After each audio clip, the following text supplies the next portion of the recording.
Assalamualaikum warahmatullahi wabarakatuh.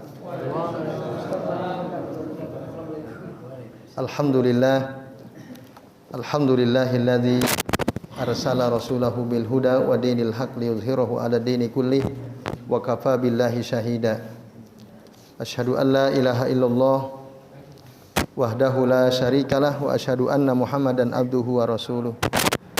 Allahumma shalli wa sallim wa barik ala Muhammad wa ala ali Muhammad kama shallaita wa barakta ala Ibrahim wa ala ali Ibrahim fil alamin innaka Hamidum Majid. Amma ba'du. Bapak-bapak dan ibu-ibu serta jamaah sekalian, rahimani wa rahimakumullah. Alhamdulillah pada malam ini kita masih bisa melanjutkan ngaji kitab Al-Aqidah As-Safariniyah karya Al-Imam As-Safarini rahimahullah. Untuk pembahasan kita pada kesempatan malam ini Bapak Ibu, kita akan membahas bab yang ke-6, Al-Babus Sadis, di halaman 91 ya, yaitu tentang fi zikri al-imamati wa muta'alliqatiha. Pembahasan tentang al-imamah, kepemimpinan, dan hal-hal yang berkaitan dengan masalah pemimpin. Nah, ini yang di dalamnya juga ada pasal tentang amar ma'ruf dan nahi mungkar. Bapak Ibu dan jamaah sekalian rahimani wa rahimakumullah. Pada bab ini Al-Imam As-Safarini menjelaskan dalam 8 bait ya, dari 171 sampai 178. Yang pertama, Bapak Ibu, di muqaddimah bab ini, baik Shalih bin Fauzan maupun Syekh Ibnu Utsaimin menerangkan muqaddimah ya, memberikan muqaddimah cukup panjang terkait dengan bab ini. Misalnya di dalam kitab sarahnya Syekh Shalih bin Fauzan hafizahullah taala dikatakan, jadi yang dimaksud al-imamah di sini adalah qiyadatul muslimin, kepemimpinan kaum muslimin yang ngurusi urusan mereka. Maka al-imam itu al-amirul ladzi tanaqidu lahu al-imamah. Jadi seorang pemimpin yang dengannya dia mendapatkan al-imamah. Kata imam di dalam Al-Qur'an juga dimaksudkan adalah al-qudwah ya. Wa yutlaqul imamu wa yuradu bihi al-qudwah. Sebagaimana disebutkan, jadi makna imam juga kadang-kadang artinya adalah suri tauladan, contoh. Seperti dalam surah Al-Baqarah ayat 124 ya. Allah Ta'ala mengatakan, inni ja'iluka linnasi imama. Nah, sesungguhnya kata Allah, aku menjadikan engkau wahai Ibrahim sebagai qudwah, contoh, suri tauladan bagi manusia. Nah, itu makna al-imam. Ini adalah bab penting kata Syekh Shalih. Disebutkan oleh para ulama dalam kitab-kitab akidah. Nah, karena apa? Karena ya, bab tentang kepemimpinan ini dianggap penting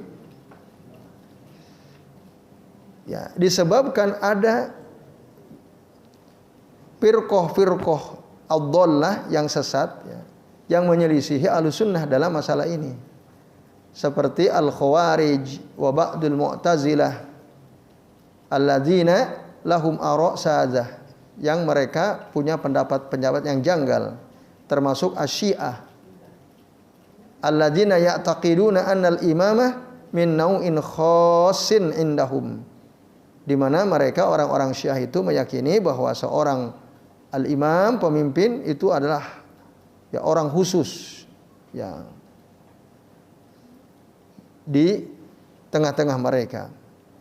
Nah, maka terjadilah mukhalafat, perbedaan, perselisihan dengan mazhab ahli sunnah wal jamaah.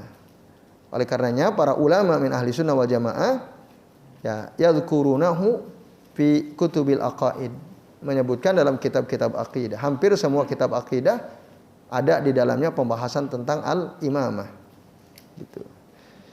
Ya, nanti berkaitan dengan apa saja, bagaimana kita memilih pemimpin, apa saja syarat pemimpin, apa saja kekhususan pemimpin, apa kewajiban rakyat terhadap pemimpin, apa kewajiban pemimpin terhadap rakyat. Nah, ini yang muta'alliqat bil imamah, yang berkaitan dengan masalah kepemimpinan. Nah, Bapak Ibu dan sekalian, dan ini kalau kata Syekh Ibnu Utsaimin, tentu ada kaitannya dengan masalah jihad. Kalau kita bicara al-imamah, pasti ada kaitan dengan masalah jihad. Karena pemimpin, imam itu juga yang menentukan apakah ada jihad atau tidak, perlu jihad atau tidak. Tapi sayang ya, banyak di antara kita mengabaikan bab tentang ini. Karena mungkin faktanya di negeri, kalau di negerinya Syekh Ibnu Utsaimin di Saudi, mungkin karena tidak ada peperangan, sama seperti di kita gitu. Jadi banyak orang-orang tidak merasa penting membahas masalah ini. Padahal ini adalah bab yang penting gitu. Masalah pemimpin, masalah jihad itu adalah bab penting. Nah, ini sekalian. Lalu tapi sayang gitu, banyak pandangan-pandangan ya muncul dari orang-orang jahil, sehingga mereka tidak mengerti ya apa yang seharusnya menjadi hak dan kewajiban imam dan apa yang seharusnya menjadi hak dan kewajiban rakyat gitu. Nah, itu kata saya Ibnu Utsaimin, karena ini jarang dibahas ya. Kalau di kita sendiri begitu ya, kalau ada buku-buku pelajaran agama yang membahas tentang kepemimpinan, masalah jihad dianggap radikal biasanya. Kan dulu di Bredel ya, kalau ada buku di SD mana, SDIT atau di mana, loh kok pelajaran agamanya ada masalah jihad gitu. Itu dilarang, nggak boleh. Nah, ini padahal perkara penting, Bapak Ibu dan sekalian, a'azani Allahu wa iyyakum ajmain. Nah, ini. Nah, lalu kata saya Ibnu Utsaimin, jadi kita ini sekarang ya harus tahu bab tentang al-imamah, tentang jihad. Ya, la budal ana an na'rifa man huwal imam wa bima ya tusbatul imamah wa ma haqqul imam 'ala ra'iyah wa ma haqqur ra'iyah 'ala al-imam. Kita harus tahu siapa itu imam, bagaimana cara menetapkan imam, apa hak imam terhadap rakyat, apa dari rakyatnya, dan apa hak rakyat dari imamnya. Dan bagaimana thoriq as-salaf ya, jalan atau cara para pendahulu kita dari kalangan sahabat ketika mereka bermuamalah dengan a'immah. Al-a'immah az-zulmah wal munharifin misalnya. Dengan pemimpin yang zalim, dengan pemimpin yang menyimpang. Bagaimana dulu para salafus saleh? Nah, kita penting mempelajari ini supaya apa? Hatta namsi ala thoriqihim. Supaya kita bisa berjalan di atas jalan mereka, para salafus saleh itu. Ini. Nah, hatta namsi ala thoriqihim wa nakuna ummatan salafiyatan, dan supaya kita menjadi ummah yang manhajnya seperti para salaf ya, para sahabat. Nah, ini Bapak Ibu dan hadirin sekalian, kata saya Ibnu Utsaimin dalam muqaddimah bab ini ya.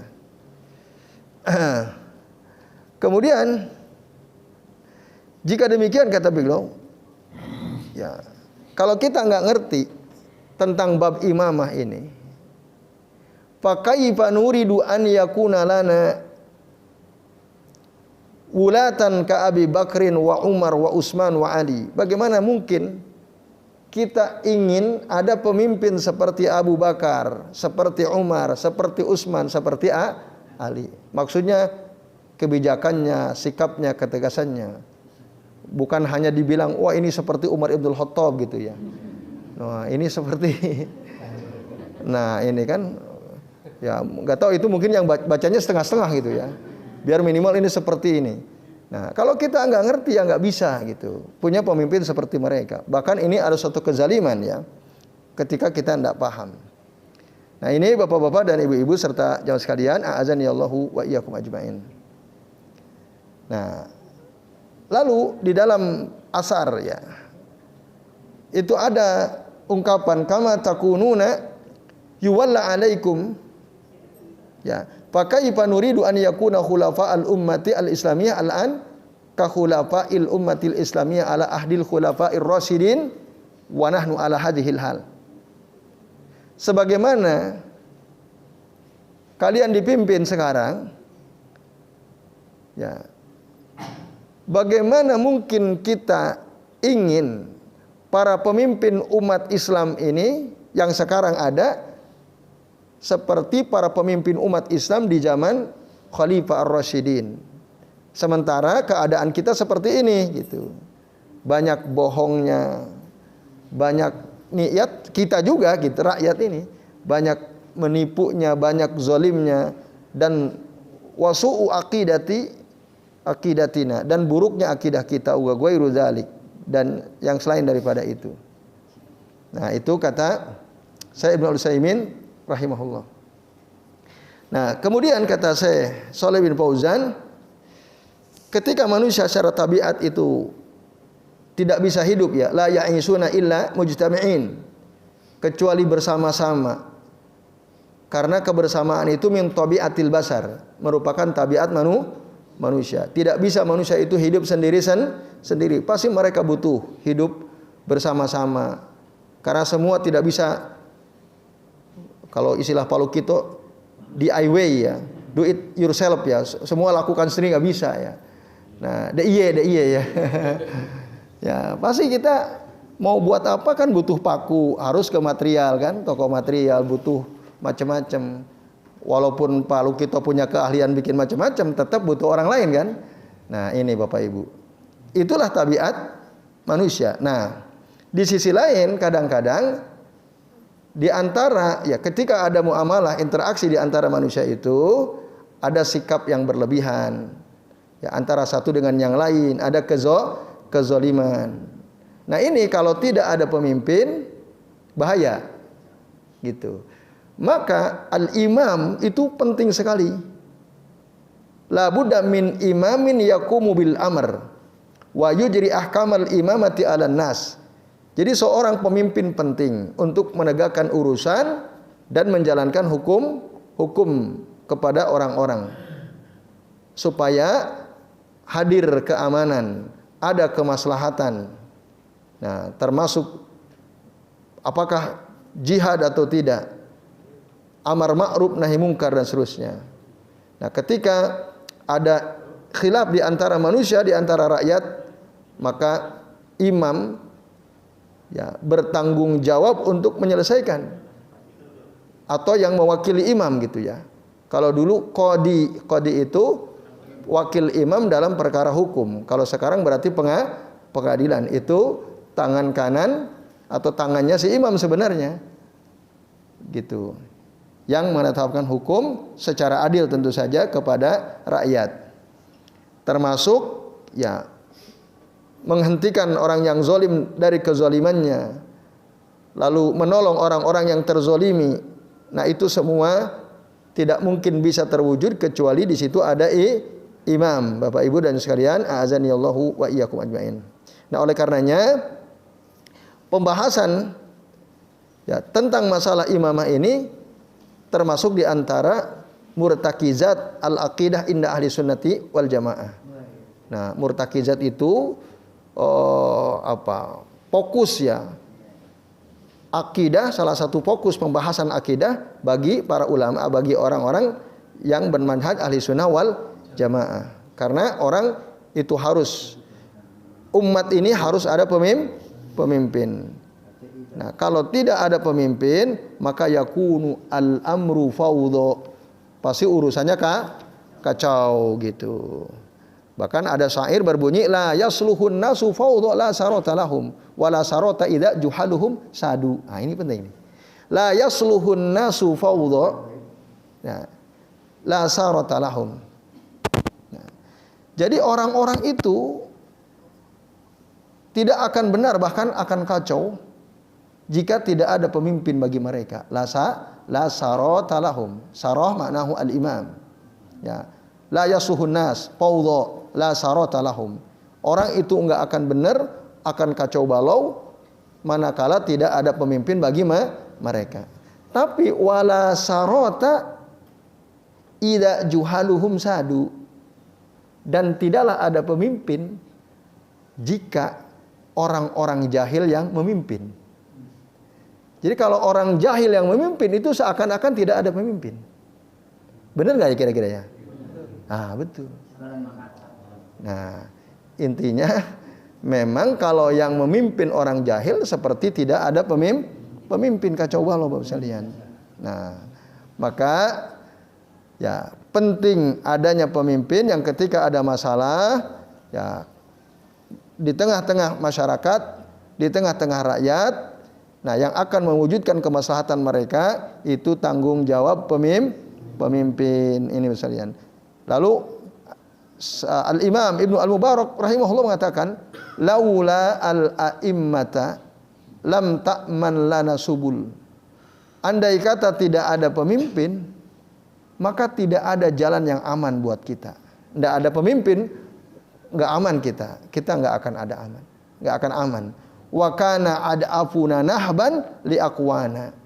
Dan orang-orang lemah di antara kita itu akan jadi apa?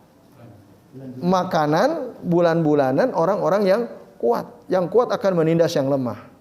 Yang kaya akan menghabisi yang miskin dan seterusnya. Kalau tidak ada pemimpin. Jadi baik Bapak-bapak dan Ibu-ibu serta jamaah sekalian, ini udah Isya belum ya? Belum toh? Berarti kecepatan itu yang azan ya? Ya. Baik, kita tarhim tadi Ibu ya. Nah, kemudian Bapak Ibu dan jamaah sekalian, a'azani Allah wa iyyakum ajmain. Disitulah pentingnya keberadaan pemimpin. Kalau tidak, yang kuat akan memakan yang lemah. Ya.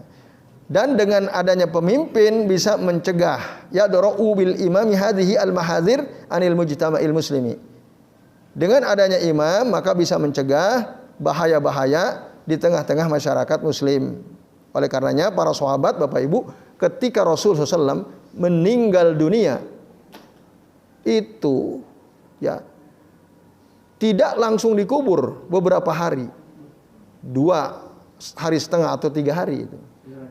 Nah, padahal apa? Rasul menyuruh ya jenazah itu harus segera diurus, segera dikuburkan, bahkan ketika dibawa ke makam harus segera. Tapi kenapa para sahabat tidak segera memakamkan jenazah Rasul SAW? Nah, karena ada perkara penting, yaitu ya memilih pengganti Rasul Shallallahu Alaihi Wasallam, gitu sekalian. Nah, jadi para sahabat itu ihtamma as-sahabatu radhiyallahu anhum bitansibil imami ba'da wafatin Nabi Shallallahu Alaihi Wasallam. Oleh karenanya para sahabat ya mereka memperhatikan ya untuk memilih pemimpin setelah wafatnya Nabi SAW. Qabla an yadfanu janazatan Nabi SAW, sebelum mereka menguburkan jenazah Nabi. Ijtama'u wa tasyawaru fi man yuwallunahul amra ba'da Rasulillah SAW. Mereka berkumpul bermusyawarah untuk memilih siapa yang mengganti Rasul SAW setelah beliau wafat. Nah, akhirnya ketika mereka sepakat Abu Bakar As-Siddiq radhiyallahu anhu yang mengganti Rasul, baru mereka innahum ittajahu litajhiji janazatin Nabi SAW. Nah, baru mereka fokus untuk mengurus jenazah Nabi, menguburkannya. Karena apa? Mereka sudah punya pemimpin sekalian. Gitu. Nah, ini sikap para sahabat itu ya dulu ala ahamiyati nasbil imam, menunjukkan pentingnya memilih pemimpin. Nah, la yasluhu an yamdiya waqtun wa laysa hunaka imamun lil muslimin. Tidaklah boleh ya berlalu waktu sementara kaum muslimin tidak punya pemimpin. Jadi kaum muslimin harus ada pemimpin. Nah, ini Bapak Ibu dan sekalian mukaddimah dari Syekh Ibnu Utsaimin tadi, termasuk dari Syekh Shalih bin Fauzan hafizahullah taala. Baik Bapak Ibu, karena ini sudah Isya ya kita dengarkan azan Isya dulu, nanti insyaallah kita lanjut. Tafadhol. Alhamdulillah Bapak Ibu dan hadirin sekalian, ya kita sudah memasuki waktu Isya, kita manfaatkan waktu sampai menunggu iqamah, waktu iqamah. Jadi kami lanjutkan. Nah, bahwa pemimpin itu tadi harus ada di tengah-tengah umat Islam. Bahkan Umar Ibn Khattab radhiyallahu anhu pernah berkata, la tada'u ummata Muhammadin bila ra'in. Innahu law kanat sa'atan. La tada'u ummata Muhammadin bila ra'in. Jangan kalian biarkan umat Muhammad tanpa pemimpin. Innahu law kanat sa'atan. Meskipun 1 jam. Meskipun 1 jam. Jadi tidak boleh umat Islam ini tanpa pemimpin. Bahkan Bapak Ibu, ya, pemimpin itu di semua tingkatannya, semua level. Bahkan ketika kita melakukan safar, ya, itu pun harus ada pemimpinnya, gitu Bapak sekalian. Kita mau melakukan perjalanan, itu kata Nabi, ya, sallallahu orang-orang yang sabar itu idza kanu salasatan, ya, yakni fa aksar an yu'ammaru wahidan minhum. Hendaklah mereka memilih salah satu menjadi pemimpin, yakni an la budda min amirin wa illa la tarabatil ahwal. Yaitu maksudnya ketika kita melakukan perjalanan ada 3 orang atau lebih, nah maka harus ada pemimpin, kalau tidak akan kacau urusannya, kacau keadaannya. Nah ini Bapak Ibu dan hadirin sekalian rahimani wa rahimakumullah. Nah kemudian kita sekarang masuk ke bait yang pertama, ya. Wala ghina li ummatil islami fi kulli asrin kana an imamin. Wala ghina itu artinya, ya, tidak bisa tidak, ya, umat Islam itu membutuhkan pemimpin, ya. Walagina atau dalam terjemahan lain sangat membutuhkan, ya. Li ummatil Islam, umat Islam itu fi kulli asrin, di setiap waktu, kanaan imamin, di setiap waktu mereka sangat membutuhkan pemimpin. Itu Bapak Ibu dan hadirin sekalian rahimani wa rahimakumullah. Jadi fi asrin min kullil usur al muslimun yahtajuna al imam yuqimunahu bainahum fa illam yakun lahum imam fa innal amra yakunu fawdha. Jadi setiap waktu kaum muslimin harus punya pemimpin yang menegakkan aturan di tengah-tengah mereka. Kalau tidak ada, mereka tidak punya pemimpin, maka tadi urusannya akan kacau. Fa innal amra yakunu fawdha. Ya, akan terjadi banyak kerusakan fil ardh, di atas muka bumi ini kalau tidak ada pemimpin. Nah, jadi itu bait yang pertama atau bait kan 171, ya.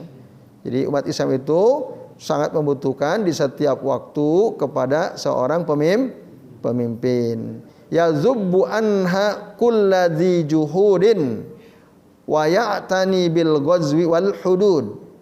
Nah, yazubbu anha. Nah, Al-Imam As-Safarini pertama-tama menyebutkan tentang kemaslahatan adanya imam, yaitu apa? Yazubbu anha kulladzi juhudin.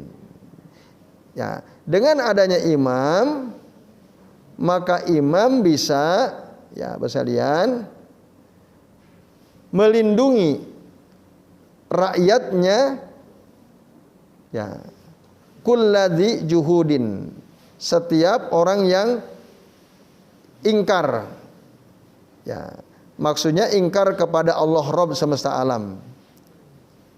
Nah, jadi dengan adanya imam, maka imam bisa melindungi rakyatnya dari setiap mereka yang ingkar, gitu. Ya, ingkar terhadap tentu aturan-aturan Allah Rabb pemelihara semesta alam, ya. Jahidun li rabbil alamin. Wa kullu mutala'ibin bil aqidati. Dan imam bisa melindungi rakyatnya dari setiap orang yang mempermainkan akidah. Sekarang ada nggak ya orang yang mengacaukan akidah umat itu? Tapi ditindak nggak? Nah ini yang kita bingung, ya. Iya, Sampai ada orang kalau nanti kamu ditanya malaikat, bilang saya ini gepeng. Apa siapa itu ya? Iya, ada kan? Iya, dia, saya nggak usah sebut aja dia namanya, antum tahu kan? Udah terkenal. Oh, itu kan kekacauan luar biasa. Bahkan ulama MUI pun sebenarnya sudah menyampaikan, tapi seperti diabaikan kan? Betul atau tidak? Iya, umat bisa rusak itu. Kalau pemimpin yang benar, orang seperti itu mengacaukan akidah umat. Itu langsung ditangkap, ditindak. Ini bebas berkeliaran ceramah di mana-mana. Itu Bapak Ibu. Nah, bahkan bohong ngarang bisa bahasa macam-macam gitu ya.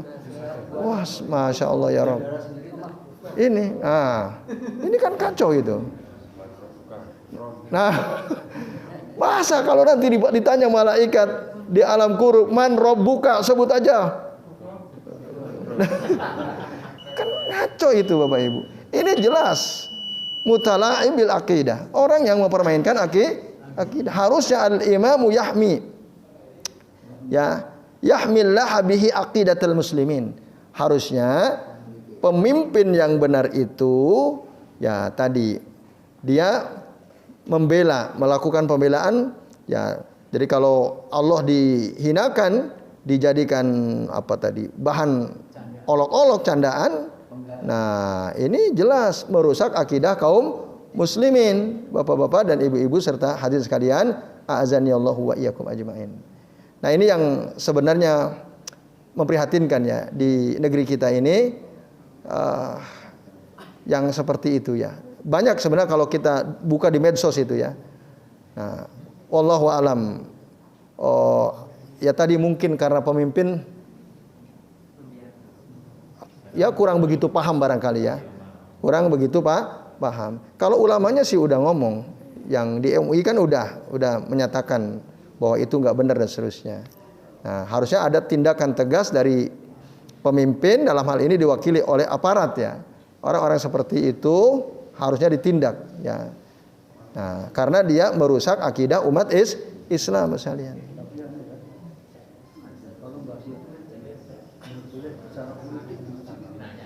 Nah, oke, sedikit lagi, wa ya'tani bil ghazwi wal hudud. Dan imam itu memperhatikan ya jihad, peperangan, dan juga memperhatikan masalah hukum-hukum had ya.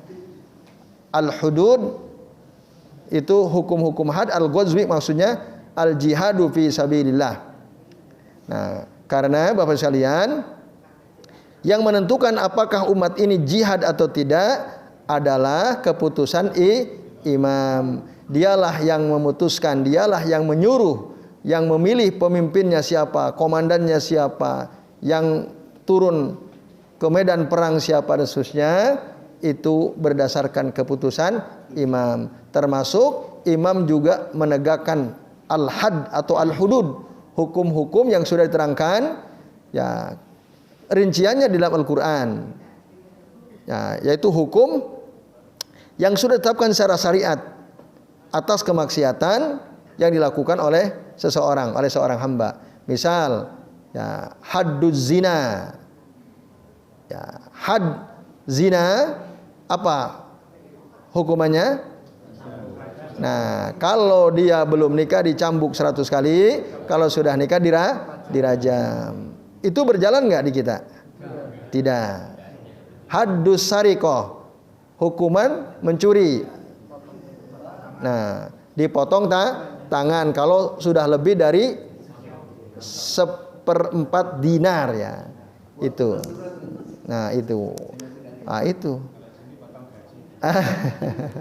Nah, ini Bapak Ibu sekalian, jadi had-had itu tidaklah mungkin bisa ditegakkan kecuali oleh seorang imam, pemimpin gitu. Kalau selain pemimpin nggak bisa, kecuali orang yang mewakili pemimpin supaya ya kaila takunu al-mas'alah fawdhu, supaya masalahnya tidak kacau balau sekalian. Baik Bapak Ibu, sementara kita baru membahas sampai bait yang ke-172 ya. Insyaallah nanti kita lanjut lagi di pekan yang akan datang. Baik, sebelum diakhiri, apakah ada 1, 2, 3? Silakan, singkat aja ya, Pak Nasir. Statementnya mengatakan tidak boleh bicara politik di masjid itu sampai enggak? Tidak boleh bicara politik di masjid. Ya. Tidak boleh mengaitkan masjid dengan politik dengan agama. Ya. Coba membawa agama gitu. J. Diskutasi data itu biasa tak? Bicara politik. Ya, buku itu harus diangkat. Iya. Oke. Baik. Monggo Pak. Atau Palu kita dulu ya.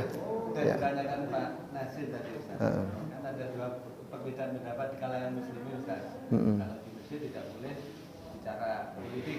Kalau di masjid hanya masalah agama aja. Ada juga yang bolehlah bicara politik di masjid karena politik dan agama tidak bisa dipisahkan. Ya. Kalau kita tidak tahu politik, kita politik bisa dibohongi tukang politik. Gitu. Ya. Yang mana Ustaz pendapat yang itu gimana? Ya. Oke, baik, terima kasih. Monggo antum. Ustaz, pemimpinan di hadis riwayat Muslim itu ada beberapa riwayat yang menerangkan tentang kepemimpinan. Salah satu contohnya dari Ibnu Umar, Rasulullah mengatakan perkara ini akan senantiasa dipegang oleh Quraisy. Bahkan ketika manusia tinggal dua, itu akan selalu dipegang oleh Quraisy. Pertanyaannya, seistimewa apa sih kaum Quraisy dan lingkupnya Quraisy itu apakah kaum Muhajirin atau orang-orang yang hidup di Mekah ataukah termasuk yang Ansor? Ya. Maknanya Quraisy itu. Ya. Bahkan sampai ada turun surat Al-Quraisy itu kan. Ya. Baik. Wa fiikum barakallah. Jadi terima kasih Bapak-bapak ya. Yang pertama, tidak boleh bicara politik di masjid. Termasuk kalau kita tadi ada orang mengatakan, bahkan ada tokoh mengatakan, bicaralah politik di masjid gitu. Kalau ada takmir masjid, bahkan ada pengurus masjid ya, saya kira seorang tokoh di Jogja mengatakan, kalau ada khotib Jumat kok nggak bicara politik, nggak usah khutbah ya, kan gitu ya. Nah itu, nggak usah dikasih jadwal khutbah lagi. Nah kalau dia tidak membahas masalah politik. Nah ini sebenarnya kembali kepada ta'rif daripada politik itu sendiri, pengertiannya apa. Nah itu yang perlu dikupas kan. Ketika kita bicara jihad, bicara politik atau bukan? Nah iya, maka ada kitab As-Siyasah Asy-Syar'iyyah karya Syekh Ibnu Taimiyah rahimahullah. Ada kitab Al-Imamah Al-Uzma. Kalau bicara politik yang dimaksud menerangkan tentang hukum jihad, menerangkan tentang apa kewajiban pemimpin terhadap rakyat, apa kewajiban rakyat terhadap pemimpin, itu jangan dilarang, bahkan harus dibahas ketika umat tidak paham. Iya. Nah, tapi memang antara politik praktis ya. Nah, itu yang dimaksud tidak boleh bicara politik itu maksudnya bicara politik praktis. Gitu. Jangan pilih partai ABC, pilih partai saya misalnya.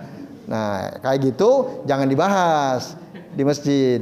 Nah, tapi kalau urusan jihad, urusan kepemimpinan, nah, memang itu yang perlu dikelirkan, yang perlu dijelaskan. Nah, sehingga kita tidak salah. Masalahnya kan orang kalau politik masih gambiang kan, masih ini kan. Nah, maka ada benarnya bahwa ya harus dibahas politik di masjid dalam arti tadi, ya. Al-Siyasah Asy-Syar'iyyah, ya, politik. Al-Imamah ini masalah politik buat sekalian. Ya, tapi tadi kalau politik praktis jangan itu ya, nggak perlu dibahas di masjid. Itu di pos ronda aja dibahasnya ya. Nah, ini aman. Tapi tadi akhirnya orang jadi takut kan bicara tentang jihad, bicara tentang hak pemimpin, hak rakyat dan seterusnya. Nah, ini memang yang tadi Pak Nasir sebut, ada sebagian kaum muslimin mereka fokus pembahasannya masalah politik. Ya itu keunikan sebenarnya, di mana orang udah banyak meninggalkan, dia banyak membahas masalah itu. Walaupun mungkin kekeliruannya hanya bahas itu, yang lainnya nggak dibahas. Nah harusnya seimbang gitu ya. Ada kolo-kolo gitu, kolo-kolo bahas politik, kolo-kolo membahas tentang akidah dan seterusnya. Nah, jadi ini Pak Nasir, Pak Salian. Jadi saya kira ini sekaligus juga jawaban untuk Palu Kito ya. Jadi yang mengatakan nggak boleh bahas politik itu maksudnya bahas politik praktis. Yang mengatakan di masjid harus dibahas politik, maksudnya tadi as-siyasah asariyah itu, politik syariat. Itu harus dibahas. Ya kayak kita ini sedang membahas politik ini sebenarnya. Ini kita membahas politik. Ya ini as-siyasah asariyah. Kalau nggak dibahas, nah ini Pak Sadian. Nah, jadi baik itu. Kemudian Mas Faris ya, Mas Panji ya. Mas Panji tadi apa? Istimewa apa bangsa Quraisy? Bahkan al-imamah itu fi Quraisy ya. Pertama, orang Quraisy itu pasti orang Mekah. Ya, yaitu orang-orang muhajirin. Klan Quraisy itu adanya di Mekah ya. Kecuali sudah hijrah ke Madinah baru banyak orang-orang muhajirin dari kalangan Quraisy yang hidup di Madinah. Oh, sekarang udah tersebar kemana-mana. Itu. Terus seberapa istimewa? Nah, di antara keistimewaan orang Quraisy adalah Nabi dan Rasul terakhir oleh Allah dipilih dari bangsaku Quraisy. Wa ana min Quraisy kata Rasul. Rasul jadi bangsaku Quraisy. Sampai-sampai seperti yang tadi sampaikan, Allah menyebut ada satu surah dalam Al-Qur'an disebut dengan surahku Al-Quraisy, disebutkan kebiasaan mereka apa dan ini udah cukup untuk menunjukkan fadilatu qabilati Quraisy, keutamaan suku Quraisy. Jadi itu wallahu a'lam bishawab. Ya baik Bapak Ibu dan sekalian, sementara ini yang bisa kita bahas. Terima kasih atas perhatiannya. Mari kita akhiri dengan doa kafaratul majlis. Subhanakallahumma wa bihamdika asyhadu an la ilaha illa anta astaghfiruka wa atubu ilaik. Wa sallallahu ala Muhammadin wa ala alihi wa sahbihi wa baraka wa sallama alaihi ajmain. Billahi taufiq wal hidayah. Wassalamualaikum warahmatullahi wabarakatuh.